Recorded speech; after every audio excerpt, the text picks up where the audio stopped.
Hello and welcome to Diecast Restos. I'm Jason and this is Lesney's 12A Land Rover. It was in the Matchbox series from 1955 and lasted until 1959 when it was replaced by the larger Series 2 Land Rover. My one is in a real sorry state. It's missing its driver, has seriously rusted and bent axles, and its paint is flaking away. Not only that, but it is also missing its front bumper, which you'll see in an image of the mint version very shortly.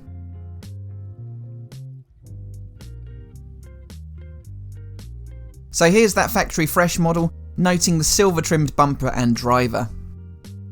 And here is the Series 1 Land Rover that it is based on. My first job is to remove those rusted on wheels from the axles. I was concerned that I might have to resort to cutting these axles and possibly having to use a fresh set of wheels. Luckily though, the WD-40 has worked wonders and I can begin to rotate each wheel individually. With one side off, I can remove the axle from the casting and begin working on the other side. This front axle is much trickier than the rear since it has bent out of shape quite significantly. Each of the 12A Land Rovers were painted green in mostly light to mid shades. The driver was always painted tan and had a protrusion in his backside that fitted through a hole in the floor of the casting. There were few changes to the model during its 4-year run, with only minor structural changes and flat or dome head axles being the variations. All models' wheels were metal and were crimped on to secure them on the axles.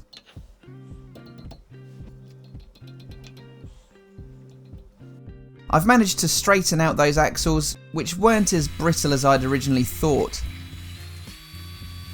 So I de-rust them with some sandpaper and washed the slightly rust-stained wheels. Once that is done, I can begin stripping what is left of the paint.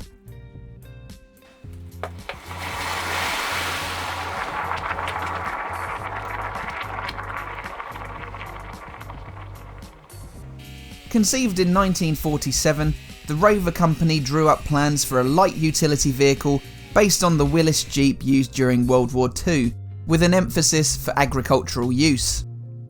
This was because Rover pre-war had produced luxury vehicles, and post-war they were low in demand. Also, ongoing rationing meant companies producing industrial or construction equipment were favoured.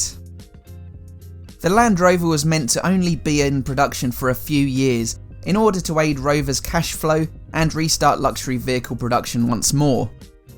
It entered production in 1948 with only a single 4-speed, 4-wheel drive 2-door model available. Engineering firm Tickford did produce a 7-seater station wagon in 1949, but these were subject to high taxes at the time and fewer than 700 were sold. The first major changes to the Land Rover range came about in 1954, with a pickup style made available. A 5-door model followed in 1955, with seating for up to 10 people. These new station wagons first saw use of the Safari roof, featuring a second roof skin. Production of the Land Rover ran until 1958, when the Series 2 launched. The British Army tested the Series 1 on its launch in 1948, and began placing orders for them in 1949. They first saw action in the Korean War, and were later adopted as light military vehicles throughout the Commonwealth. Now here I've been smoothing off the front, which had become quite pitted. For the bumper, I'm going to reconstruct it using a narrow styrene strip. It'll be approximately the same size as it would have originally appeared. The bumpers had 4 connecting points, one either side of the grille indentation and 2 halfway between the outside edge and that grille indent. I'm using some epoxy resin today to secure my styrene strips. This sets quickly and dries clear, while not leaving a horrible mess like superglue. My 2 central supports will hold the bumper in place first, and I'll add in the other 2 afterwards. Once that is all set, I primer the casting in Tamiya Fine Light Grey. The bumper you'll see here isn't completely straight and true, but I'm actually fine with it.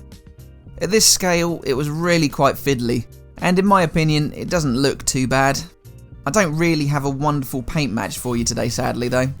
I couldn't find one that was light enough yet dull enough to match, but this British green will do a decent job. When it's dried, I can reuse those formerly rusty bent axles to attach the cleaned wheels. The axle ends, grille, headlights and bumper are all coated in MOLOTOW chrome. The grille really looks the part in chrome.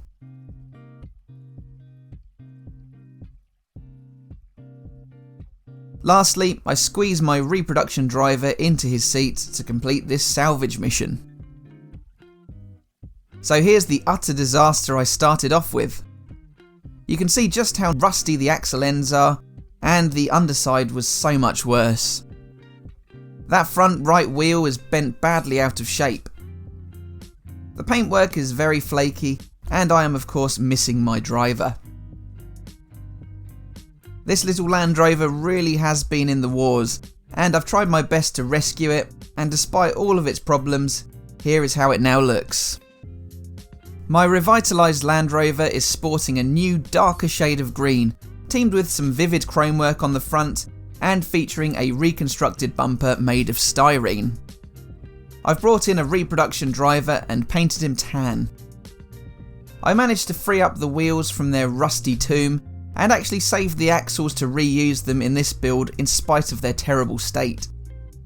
The axles with that chrome on the domed ends now look superb, but I'm most pleased with how that grille looks and just how it's now the centrepiece on this great dinky casting.